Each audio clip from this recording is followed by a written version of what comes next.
So the last number of years, I have noticed a sharp increase in the number of Christian content that is, I would say, exploitative. Right? It's those titles that is, watch this or you're gonna disappoint God if you skip this video or something like that. A number of those videos, and it really bothers me because I think it really undervalues actual authentic Christianity. It kind of paints it as this almost superstitious thing, and that's not good.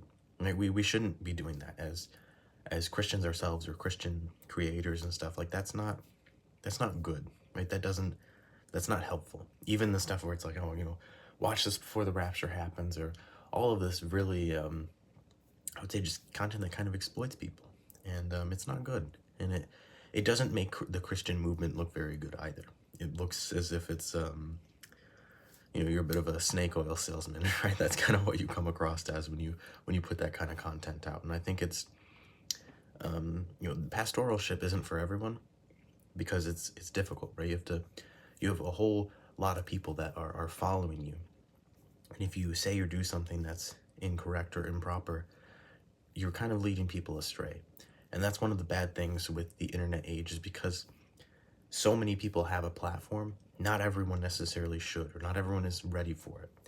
And so you see many people who are, they have the passion, but they don't necessarily have the best doctrine at times, or the best discernment. They'll get a platform and they'll unknowingly lead people astray. And I think that's kind of what this content is. And I'm not saying that everyone who puts out those videos is intentionally clickbaiting, or that they're kind of clickbaiting, but I'm not saying they're intentionally being malicious. They just might not know, or they may kind of try to put that content out there to get to more people, which is okay, but we shouldn't try to conform ourselves to the world.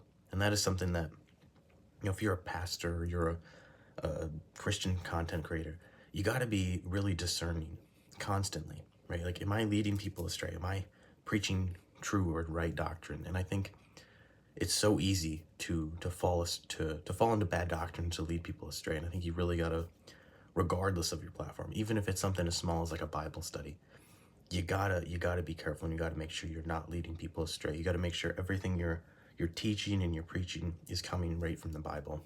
And if you don't do that, it's so easy to just to get led astray yourself, and also to lead other people astray. So I think we really got to self-reflect ourselves, and to also call out people who are maybe following themselves and falling astray and leading others astray. And we got to do it in kindness and love, obviously, but it is a real problem. I think we as Christians should really avoid that.